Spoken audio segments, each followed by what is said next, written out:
Hello everyone, in this session we are going to talk about the active power, reactive power and apparent power. And this is the very most important topic in electrical engineering job interviews. This is mostly asked question in many times. So friend, without any delay, let's start the video. So what is active power? The power which is actually consumed or utilized in an AC circuit is called true power or active power or real power. It is measured in kilowatt or megawatt. It is the actual outcomes of the electrical system which runs the electric circuit or load.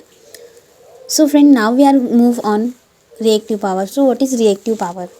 The power which flows back and forth, that means it moves in both the direction in the circuit or react upon itself, is called reactive power. The reactive power is measured in kilowatt ampere reactive or megawatt ampere reactive. So now what is apparent power? The product of root mean square RMS value of the voltage and current is also called apparent power. This power is measured in kilowatt ampere or megawatt ampere. It has been seen that power is consumed only in a resistance. A pure inductor, or a pure capacitor do not consume any power, since in a half cycle whatever power is received from the source by these components, the same power is returned to the source. This power which return and flows in both the direction in the circuit is called reactive power. This reactive power does not perform any useful work in the circuit. In an in a purely resistive circuit, the current is in phase with the applied voltage, whereas in a purely inductive and capacitive circuit, the current is 90 degrees out of phase. That is, the inductive load is connected in the circuit. The current lags voltage by 90 degree, and if this capacitive load is connected, the load current the voltage by 90 degree.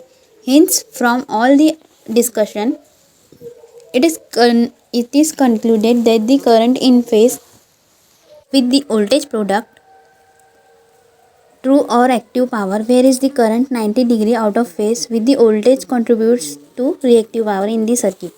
Therefore, true power is equals to voltage into current in phase with the voltage.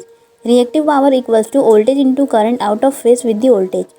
The phase diagram for an inductive circuit is as shown. Taking voltage V as reference, the current I lags behind the voltage V by an angle theta. The current I is divided into two components, I cos theta in phase with the voltage V, I sin theta which is 90 degree out of phase with the voltage V.